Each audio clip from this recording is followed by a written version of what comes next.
dark light. Don't matter in this motherfucker, you heard? Blame it on the juice, blame it on Patron, blame it on the Jack, it got you in the zone. Blame it on the alcohol, blame it on the alcohol. I'm fucked up, nigga, I'm twisted. What's up? We are back. We are here with another episode of A Touch of Messy, and it's been a while since Abdul and I have really gotten together, just him and I, with no special guest, and just connected. So I'm excited to catch up with you. Why is that? Why haven't we recorded in a while? Let's talk about it. Well, he's been in his honeymoon. Abdul has been very, very busy with love and his business and what else? I can't remember all the excuses that you said you couldn't meet up with me. But I was here. I've been here this whole time, actually. Honestly, it's just like the luteal phase is something that when it's there, it's there. And if you know about it, you know about it. If you don't know about it, be better and learn. Well, I had to actually show Abdul recently that we were actually getting a lot of tension on our TikTok page for one of our old videos and on YouTube. Whoa. I had to show him, and he was like, oh my God, what are they saying about us? Like, people were really coming for us in the comments. Yeah, I was going to say you, but then there's also us. There was you. They were coming at you, too. I think they said condescending or something like that. Well, you know, I'm no stranger to internet hate. Yeah. So. But we just want to say it's all love on our end. And I think some of that was just like some clarity needed to be made and whatnot. And we'll probably have some clarity in some of our future videos. But yeah. Can I say something? Yeah, absolutely. I disagree. It's all tension and all hate. The more you say stuff to me, the more desensitized we get. And just in everyday life, no comments mean anything to us. We become numb to it all. Because we get money in real life. Cheers. Cheers. Just kidding. Okay, so... It's been... Can I curse on this? Yeah. It's been fucking months since we recorded. I know. I feel like the last time we recorded, I'm gonna be completely honest. It was March. It is currently November. I said the date. Oh shoot, was that really? Mm-hmm. And a lot has changed in life. Deja, give us a quick recap. March, November. Highs and lows. I re-signed a lease. I got a new job at my job, which is a pretty cool, sweet gig. I've been traveling a lot for work. Where you been? Arizona, California. Went to Thailand. I went to Michigan. Literally, I've been lots of different places. It's been really busy for me. If you could change one thing about what happened in the last couple months, what would you change? If I could change one thing Between March and today, I would probably film more episodes. And I tried. You know, you did try, and I commend you for that. But you know what? One thing that I appreciate with you, Abdul, is when you don't want to do something, you just absolutely won't even try to do it. And so I knew it was a hard no. Your boundaries are firm. There was a couple of times where you had messaged me and DM'd me, and I saw both of them, and I even looked over to Tavika. I'm like, fuck, I know Deja's mad at me. You know, the hard but part... I'm going to let it cook. The hard part about that was I'm making plans with your girlfriend while you're ignoring my messages. Just outright ignoring my messages. I wasn't ignoring them. I was just avoiding them. And I learned through this from March to now is that I have extreme avoidant tendencies in my attachment style, and it's been showing up in different ways of my life, and I'm working at getting better. Definitely. And I remember you told me one of the last times we spoke after, the podcast, that we saw each other in person, and you were like, I have my read receipts on, and if I haven't responded to you if it says read, then that means I'm ignoring you. But right now, this message says delivered, right? Yeah. And I said, I've technically not opened it yet. But then you started getting bold, and you started reading my messages and not responding. And I was like, I'm hurt. And then, the cherry on top was probably when I was in Thailand, and you texted me for the first time ever and said, ready to film? And I was like, I looked at my story, I said, he's watched my story. His girlfriend texted me today, and I told her I was in Thailand, and he's messaging me. That is a pro tip for people out there. If you want to make plans that you're not really sure that you can commit to, wait until you know that the person is out of town. Yeah. Yeah. I was like, he hates me. That's it. He No, just hates no, me. no. But yeah, I mean, something that's been happening for me recently is I've been seeing a therapist all year. And This is new. Well, it's not new. It's been since last November. I've been seeing a therapist. This whole time we've been recording, you've been seeing a therapist? Yeah, I've been seeing a Whoa. therapist. But the reason why that's important right now is because one day I got a call from the clinic that I go to where she works, and they told me that she was like unexpectedly out of office. And so we had to reschedule my appointment. Mind you, these are like scheduled, I always book my next 2 appointments when I meet with her. Next 2 appointments? My next 2 appointments. I love her. She's amazing. I just tell my therapist, I'll text you when I'm ready. Do you had her number? No, whenever I don't schedule ahead. He's like, when do you want to do it again? I said, I'll hit you up. I'll let you know. Oh, okay. See, yeah. Well, I like to just get in the books because she gets booked pretty fast. She's freaking amazing. And so when they called and said, yeah, she's out of office, for a little bit, I was like, okay, it's going to maybe be like a couple months, right? But now this has been the 2nd month, and I called them and they said that she doesn't work there anymore. And I went through a rabbit hole. I couldn't find her. Everything was deleted. Like I couldn't find any pictures of her or anything, but I went to my MyChart and I screenshotted it and I put her name and I posted that. I did find her. Where'd you post and it? I found her because I found her mother's Facebook. That's how, look, guys, do you know what abandonment feels like?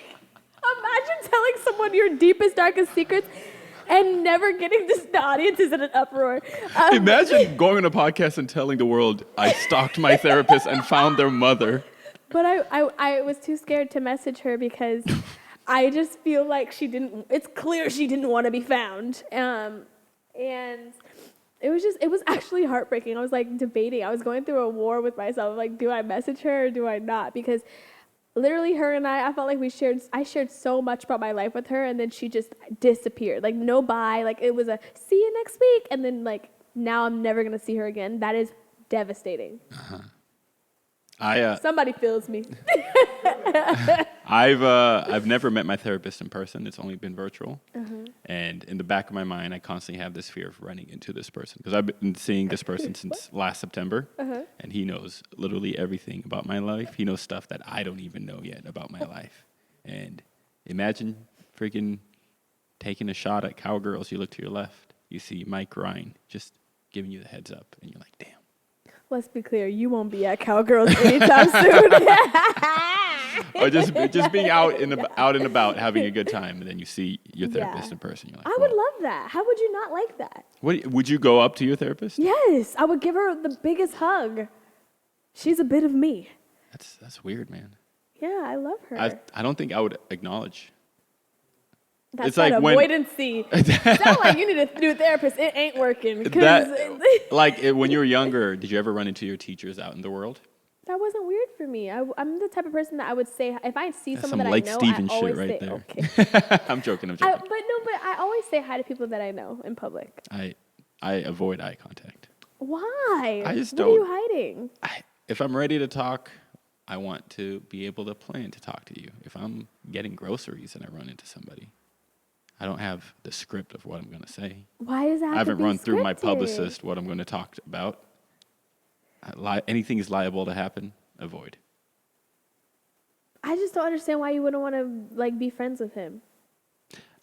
I feel like there should be a healthy boundary between you and your therapist. I don't want to feel like I'm seeking the validation of my therapist because I feel like I will then modify what I'm saying to be liked by this person. I just want to be like, hey, you're here to do it. It's always weird whenever we start the sessions. Mm-hmm. I think my instinct when I'm talking to somebody is to ask them about their life. Like, how's it going? How's your week? Yeah. I'm like, no. You ask me how I'm doing, and I'm just going to go straight into it. You know what? I hate to, I don't want to, diagnose you, but, that's crazy. No, but I do feel like, you know what makes me think? You are such a person who,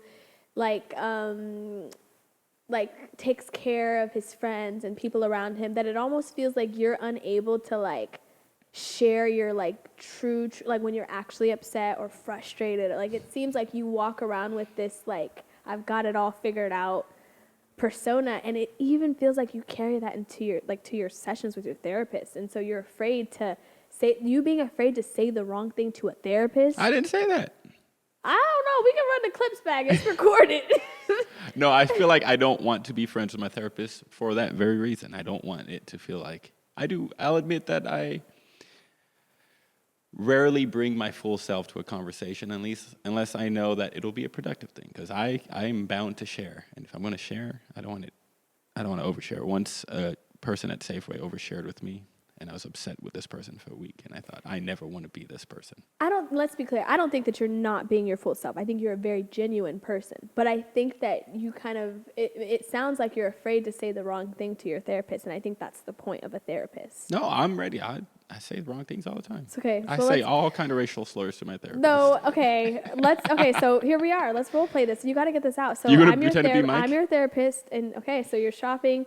Oh, shit, no, we're out in public. We're in public, and hey, Abdul, for real, are you okay? Abdul?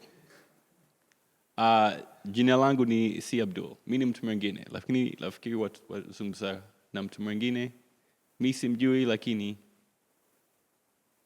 ¿cuántos cuestas? Not Spanish at the end. Okay, you would not do that. No, I would be honest, do it again. Okay. Hey, Abdul. What's up, Mike? What's up, Mike? Damn, I didn't know you came to this Amazon store. Okay, Abdul. Okay, we'll have to talk about that later. Oh. Yeah. Okay. I mean, so don't message my therapist.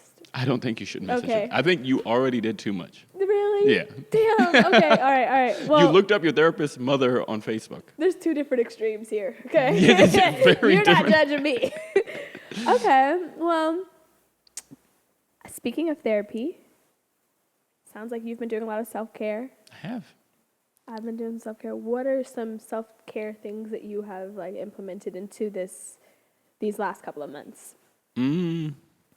I think communication has been something I've been working on a lot and trying to be direct, honest with myself and honest with other people about my capacity and how I feel. I do feel like in my avoidant ways, I try to take control over the situation by maybe not. Yo. No control there. None at all. That was a wild one. That surprised me as much as it surprised you. I try to take control over the situation by avoiding it. I'm like, all right, if I don't talk about it, then I get to control the situation and I don't need to worry about this conflict. But kind of allowing myself to see conflict as an opportunity for thing. And it's not always a fight. It's just like a negative communication style that we need to work through. But it is a lot of work and it is tiring. Yeah. And I feel like with me doing it so much more in my life, I've been a bit more selective with who I spend time with just because now that I'm dealing with, when I was fake to everybody, it was easy to just go be out there and be fake with everybody. But now that I'm real, I'm like, ooh.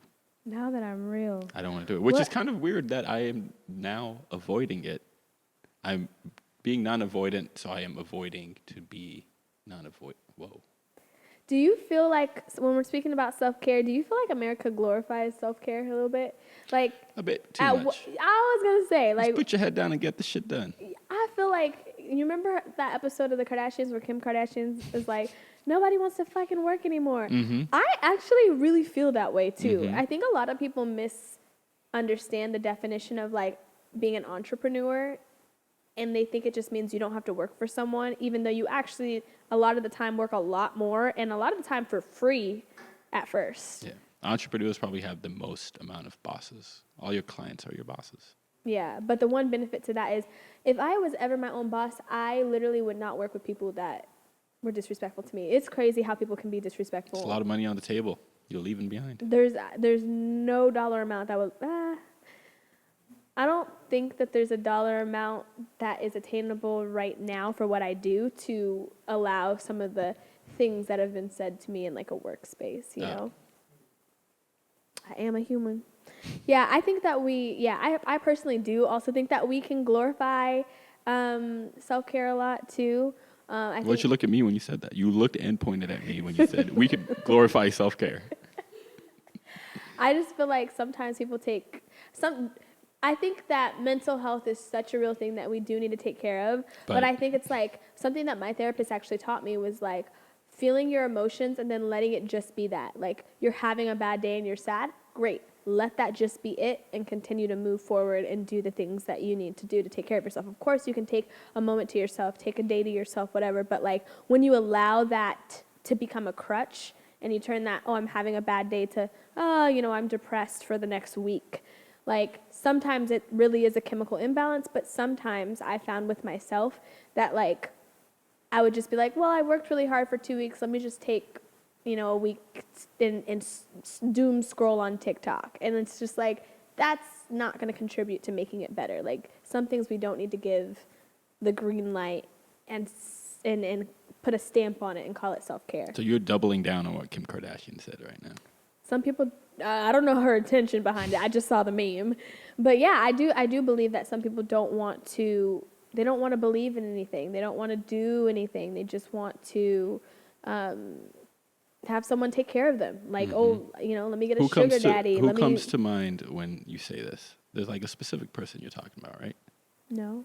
Yeah. Who comes to your mind? No, you said it. I didn't say this. I think for me, it's just like... last name. I can't. They're a little too close to like my life. But I do think... Can we play a game where I try to figure out who you're talking about? What I mean is like... I feel like... I think we all have like people in our lives, like family members or whoever that, you're like, dang, I really want you to apply yourself more when it comes to the things that you want because I can't bail you out every single time. And, I'm someone that goes hard for my family. But at the end of the day, I do think that we've been conditioned to use diagnoses and things as a crutch. I've been guilty of it, for the first few years of my 20s. I'm sure we can all relate, right, audience? We've been there. And I think that... They're all cheering at the same time. Woo! And I think that it's important to pull yourself up out of that because, I do think that... I don't know if it's because of TikTok or what, but I do feel like the world is kind of feeding off of that mindset a little bit. And it's tough. We've gone too far in the other direction. Especially for kids and stuff. What? We've gone too far in the direction of care that we've forgotten. It's like it's not self-care anymore. Now you're like actually like hurting. Like it almost feels like self-harm. Ooh. Too much of a good thing. Things can be good, but too much of anything becomes a bad thing. And that's even with our most popular. Oops, That's even with like any healthy trait that you have. Too much of any good thing can become a bad thing, right? A loving parent can become an overprotecting or overbearing parent, right? Give us more examples. Someone who love language is gifts. If they do it too much, it could be enablement or bad for the environment, depending on the ways that you provide these gifts. Exactly. So yeah. Anyways, yeah. What about you, Any? I've been DJing a lot recently. I feel like it's been a fun thing for me to do, and I want it to exist as something that I do purely for fun. I think film was this thing for me when I used to work in engineering, and it was just like a place of pure like, all right, I'm off of work. I don't need to think about it. I'm just going to make videos for fun. But now that's turned into work, and we have all the clients, and it's more of a money-oriented thing. I think some of the fun of it is gone. From time to time, I work on videos where I'm having a great time, but I'd say it's turned into a job. Well, it is my job right now, and I like DJing just for fun. I refuse to have a DJ name. I refuse to market myself as a DJ. I'm just like there at Harvest House events when we don't have a budget to pay a DJ. Go in and play, and it's been fun. I don't think I've ever seen you DJ. Is this new? This is new. Have this you is seen like him DJ? A couple months. But Yeah. you're a paid actor. Yeah. She's on the budget. Yeah, she's reading a script right now. Wait, I've never heard you DJ except for when Davika told me, "Are you gonna come see Abdul Abdul DJ?" Yeah. I was like, "He DJs?" So It's been a lot of fun. It's been fun to like hear songs, find the samples, and find ways to blend the songs together. Like, you know how YouTube has the alternate intro stuff? I love doing versions of that.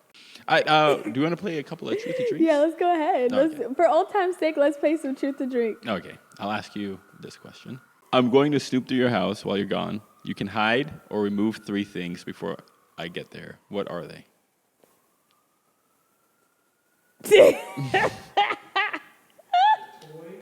Yeah, I'm not gonna say that on camera. Yeah. Yuck is insane. He said, yuck. Oh my God, I'm crying. The 3 things you're hiding. 3 things I'm hiding. Okay.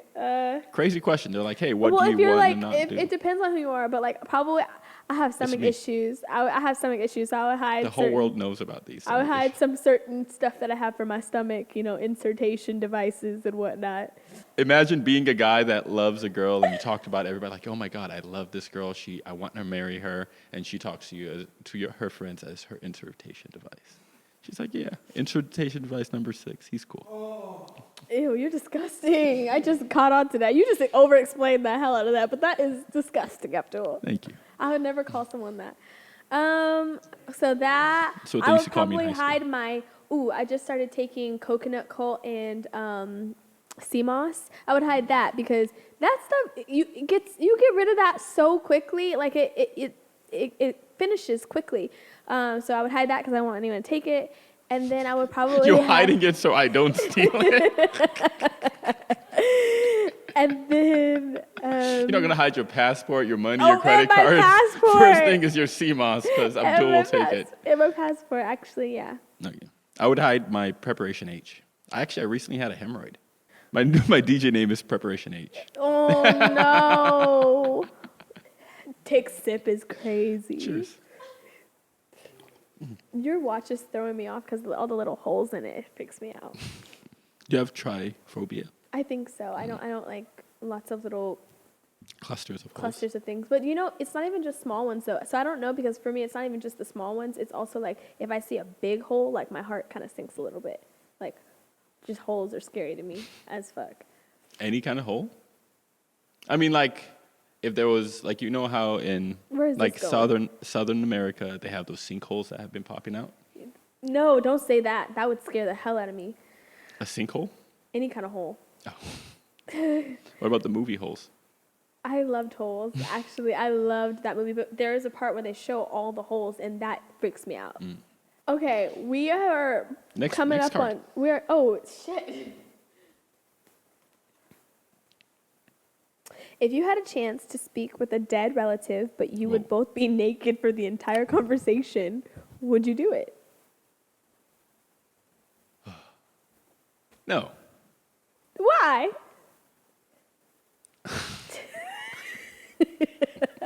I didn't think you would ask me that question. The question stumped me. The why part stumped me.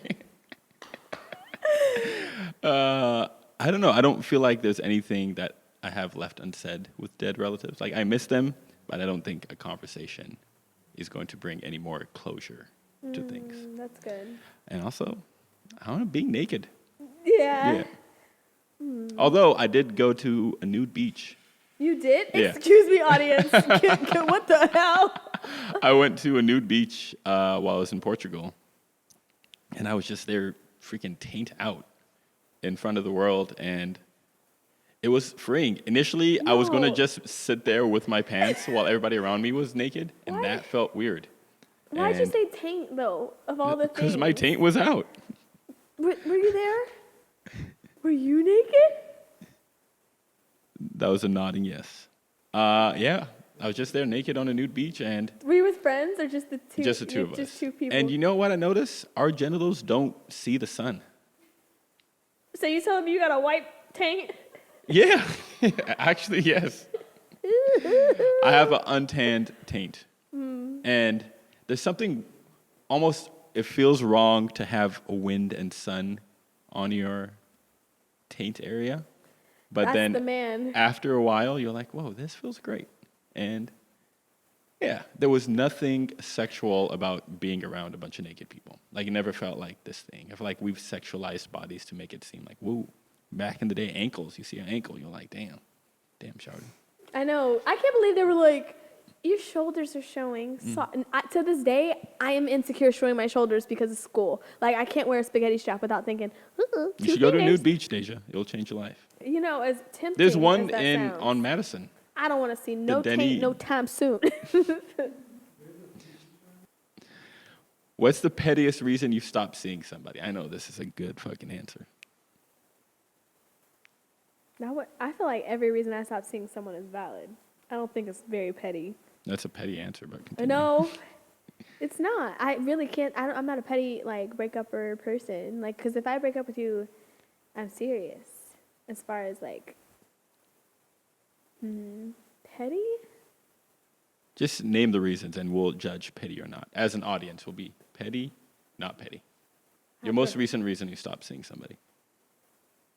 Like a casual, like you went on one date, you're like, this is not working out. Because he didn't text me first. They didn't text you first? Yeah. What does that mean?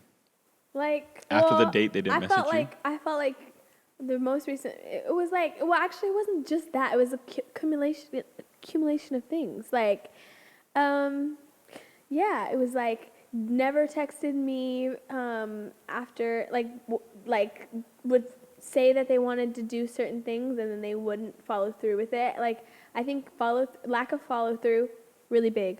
Oh, also, I really don't. Me personally, I don't. And there's nothing wrong with this, but I don't really like a feminine man. So I felt like sometimes there's nothing wrong with saying that. I don't personally like a very feminine man. All right, Molly from Insecure over here. That's just me. I think that I've dated a lot of feminine men, but like I personally am like, What that's does just not my feminine preference. mean to you? I've literally had men be like, oh, I don't want to tell you that you're beautiful because I don't want your head to blow up. That's feminine to me. That's feminine? Yeah, very. That's sassy. That's luteal phase feminine. That's luteal phase feminine? Is that, this whole phase thing is new to me. I just mean So if like you give me sometimes- misinformation, I will believe it. Sometimes when I'm on my period, sometimes when I'm gonna start my period, I get very emotional and I say things that I don't mean, and oftentimes I have to apologize. It feels like men that I've dated, that's their life. They just say things that they didn't mean or shouldn't mean, and need to apologize. But that was the old me. You know, I'm single right now, and I'm just starting to get back into dating, and How's that been? it's been good. Been going on dates recently? Speaking of, I'm actually very curious, and I actually told one of my dates that I was going to talk about this on the podcast, but my question for you is do you think it's appropriate for a man to wear a do-rag on a first date? Yeah, Do you think it's appropriate for a woman to wear a bonnet on the first date? sure.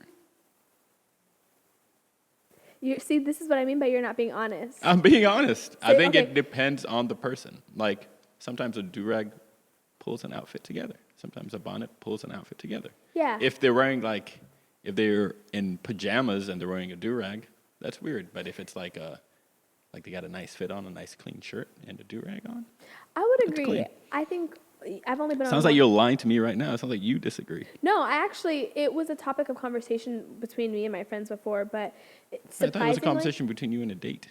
No. The date was wearing the do-rag. Mm-hmm. And we spoke about that too. But for me, I thought that they looked good. It was very stylish. Like, I thought that person looked very attractive. But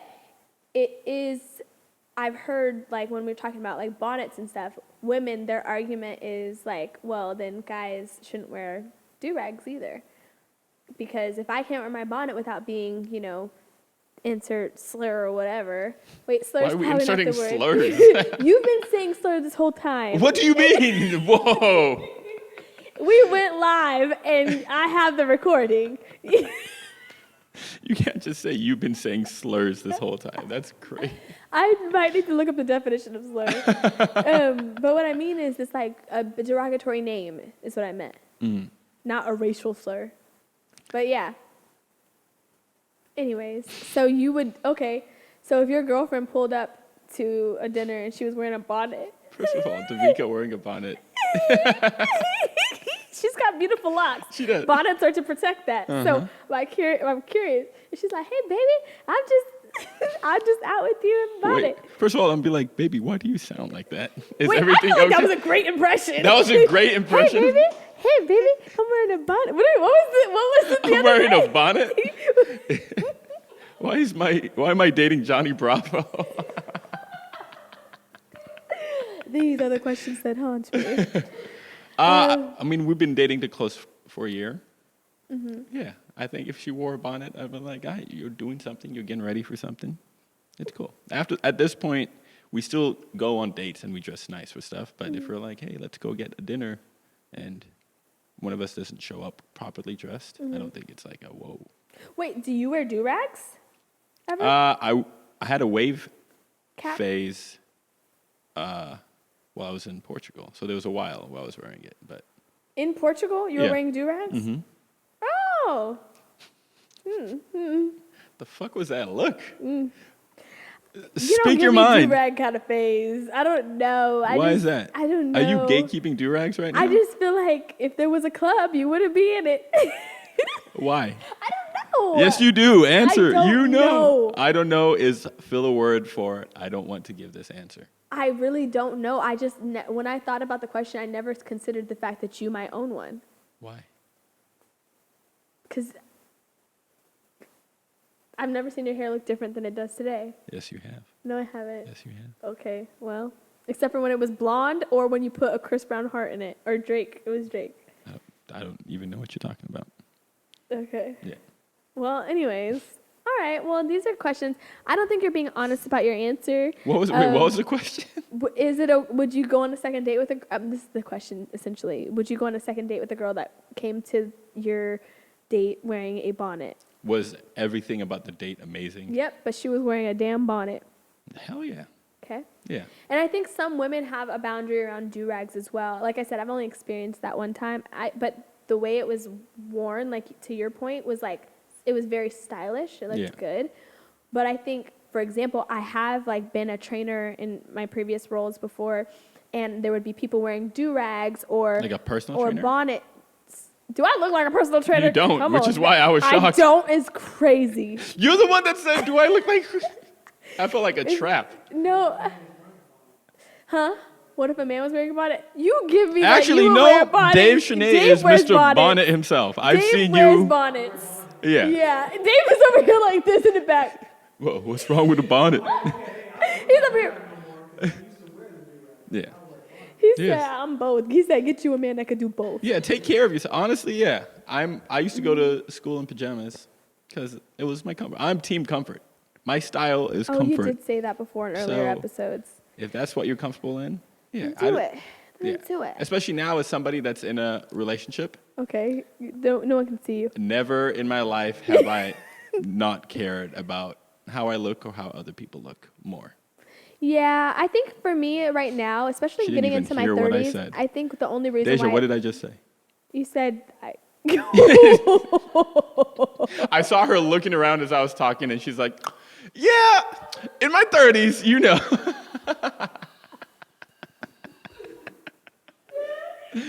You're not slick, Deja. Oh my god. Give me 3 things you said. I'll choose which one it was. Okay. First thing, COVID was a lie, and we... That's not what you said. Okay. Second thing. You know what? I forgot what I said. Exactly. Oh, no. Second thing was that I think everybody should be as comfortable as That's what you they said. need to No, be. that's literally what you said. Okay, well, I that just wasn't... I was listening. I just That have a wasn't what short-term I memory. said. What I said was, especially now that I'm in a relationship, I think I could care less about how I'm perceived or other people are. My frequency of haircuts has gone down a lot. And it's Okay. not because I don't care about how I present myself, but I think as a single person, there's always this thing of like, ooh, I might see somebody. I always got to like keep myself ready at any given time. But now I'm like, hey, I'm with somebody that loves me. I can get a haircut every 3 weeks instead of every week. And I don't need to always like be this super pristine person that is trying to put myself out there or try to observe how other people are presenting themselves.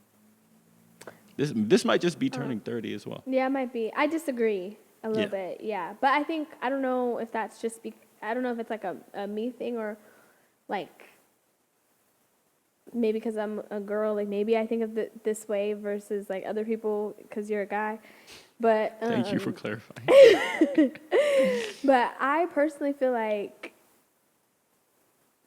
and there's different like types of relationships and stuff, but I feel like I've been guilty of in the past, like when I've dated people and then like we get comfortable and then like you don't try as hard, and I'm not saying that you're not trying as hard, but what I'm saying is like I've started in that mindset where it's like, oh, I don't have to do this because they accept me for me, but also you have to keep in mind consideration that like how that person fell in love with you and how like the things that they did like and love, and I do think it's important to still try. And then also outside of that, just professionally, I think it's important for me to still show up as my best self. First impression is so important, so I think back to the first date thing or whatever, I think it's really important to give someone a taste of what that relationship and effort is going to look like. I think it's a slippery slope. There's some truth to not. I don't think we should be on opposite ends of the spectrum where either you don't try at all or you try every single time. But I think once you're in a relationship, it makes sense that the effort to constantly present yourself as this mate that's worthy on the outside goes down, just because you're with somebody that loves your inside, knows what you can do, and is okay with you having a week where you're like, all right, I'm focusing on my stuff. I might not like look the best, or I don't need to put on my makeup every day or go get my lineup every week. You love me for who I am. When you're single and you're out there, it's hard to show people your true authentic self. So you need to draw them in by looking a specific way and like appearing like this well put together person, and you need to trick him. Maybe that's the difference between you and I. And because I've heard guys say like, oh, I hate when girls wear all that makeup and things like that. But for me, I think I don't think I'm doing it to attract a guy. I think I really genuinely care about how I show up every day, like how I show up places. So do you think the effort that you put won't change? Let's say you find somebody, you were together for 10 years. Still 10 years. I mean, I'm sure I'll have bad days, but I'm saying the intention. Less bad days than you have now as a single person? I think what we need to change is the reason why we're doing it. Like for you, you're saying like, yeah, I don't need to impress XYZ, but it's like not about, at that point when you're in a relationship, it's not about impressing those other people. You would still do it to make sure that you're a good representation of like how you want to show up. I think we should all be honest here. When you're looking good, you're looking good to impress people. You're looking No, out there. I mean, maybe in the very back of someone's mind, but like dead serious, like even when it comes to like my job, like I'm on Zoom calls, I'm remote, like I still care about how I show up because even like I do believe wholeheartedly, like when I put on makeup and I get ready for the day, even if I'm not leaving the house, but if I'm like working, I get more done. So I do think it like can add to your confidence, and it can add to like it. I think for a lot of women, it's not about how a man is seeing you at all when you get ready and leave your house every day. It's more about how you're showing up in the world. I think we're doing ourselves a disservice by thinking of this as a binary thing of looking like shit or looking the best. Let's look at it as a spectrum where, like, when you're single, I think your frequency to look 100% is much higher versus when you're in a relationship, 80% is fine. You're not going to be a complete slub and be at zero the whole time, but you're like, maybe I won't spend all this money trying to get my lineup, or I won't spend all this time trying to get my makeup or spend all this money on other stuff. I'll look good, I'll still put in the effort, but I don't need to do that same effort that I did when I was single. You know what? I can't speak because I'm single, so maybe that's why I'm So single. you can speak on this. No, I personally feel like even in relationships I've been in, like I really care about how I show up. Well, you're wrong and I hate you. Yeah, it's okay. It's okay. Just kidding. It's okay. Let us know in the comments because I'm actually really curious. Team, find love and show up as the version of yourself that you want to do, or team. But that's the point. The version of myself that I want to be is who I look like when I'm putting on my best self. Do you get it? Like, do you get what I'm saying? Does it really not make sense, or we just disagree? when you say version of yourself, the person that I want to be when I find love, I don't want to start dating a person and feel like, okay, it's okay if I look like this some days or that days. I want to be with the person that makes me feel like, damn, I'm excited to get up and like get ready and like. Imagine it doesn't mean they don't accept you. You're deep in your luteal phase. You're feeling down. Oh, here we go. Whoever taught men about luteal phase and all that, like, I get it. Yeah. But if I have to hear about him talk about luteal phase more episode. You're deep in your luteal phase. We gonna all be in our luteal phase. Yeah. We've left the follicular phase, and we're about to go into the ovulation phase, which is succeeded by the menstruation phase. I forgot what I was talking about. Thank you. No, you're deep in your luteal phase. You're going over to your man of 1 year's house. You just had like a really shitty day, and you're going over to watch a movie. Are you putting on the same amount of work and effort to look as you are? Or are you just going to bring your true self to your man's house to watch The Notebook? Team Lonnie, baby. Justice for Lonnie. Thank you for tuning in to A Touch of Messy. This has been such a great and informative episode. We want to hear from you. Yeah. Team Daizha, Team Abdul. Team Abdul or Team Daizha, who do you think is making the most sense right now? I get why presidential debates happen. This is fun. I like. Are you voting? Yes. Who are you voting for? Sorry, Wait, let's get. I'm just kidding. We're not getting into Daizha, that. where are you standing on Proposition 1? Proposition 1? Yeah. I don't know what that means. I'm not going to lie. Sounds like somebody didn't vote. Do you know what that means? Oh, you're talking about the first choice on the voters pamphlet? No. What do you think it means? Proposition 1? Like the first thing that they're going to enact if they become president? You know what? I actually don't want to talk about this because I've only voted one time. Mm-hmm. Let's talk about that. Why you don't do the local elections? I've only done it one time. Even local elections, you've only voted once? 1 and 1. Wow. Why?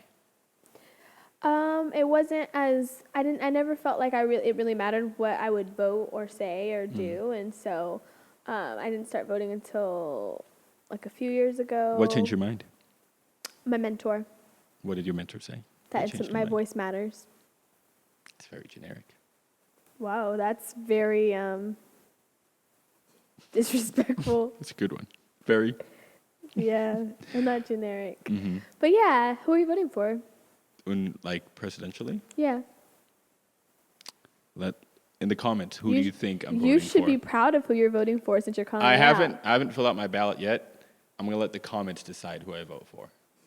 Just write down who you think I should vote for. This is Rage Bait 101. And I will do it I'll use my single household toothbrush, put a pen at the end of it, and write who you guys want me to vote for. Who are you voting for? You don't want to talk about it? I want to know who you're voting for. Are you embarrassed? No, I think you're embarrassed. Okay, I'm embarrassed that I didn't vote. You don't even know what Proposition 1 is. I didn't. I'm sorry. I think not knowing what Proposition 1 tells us who you're voting for. And by you saying that tells me who you're voting for. Who do you think I'm voting for? I know who you're voting for. Who? I know who. Say it. Mike Jones. Who?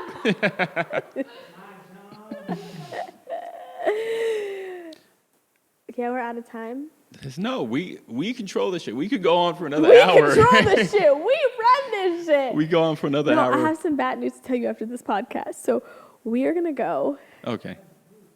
Yeah, I've got some bad news to share with Abdul. Put in the comments what you think my bad news is. Thanks for tuning in to another episode of A Touch of Messy. Please interact, share, like, and subscribe. Or don't. If you have negativity, keep it to yourself. No, we like to hear it. I like to see it. Let's read some of our negative comments. And I think if you have negativity, you need to self-regulate first. Think, is this the first thing that I want to put out? After 5 minutes, if you still feel that way, put it out there. Either way, just know that I truly don't give a shit. So if that is what you want the world to see, that you left this comment, just know it doesn't affect me. You're looking at a cut veteran that's been called all kinds of names on that Really? website. Yeah. Not me. My comments were good. Thanks for showing love, y'all. Bye. Nigga, I'm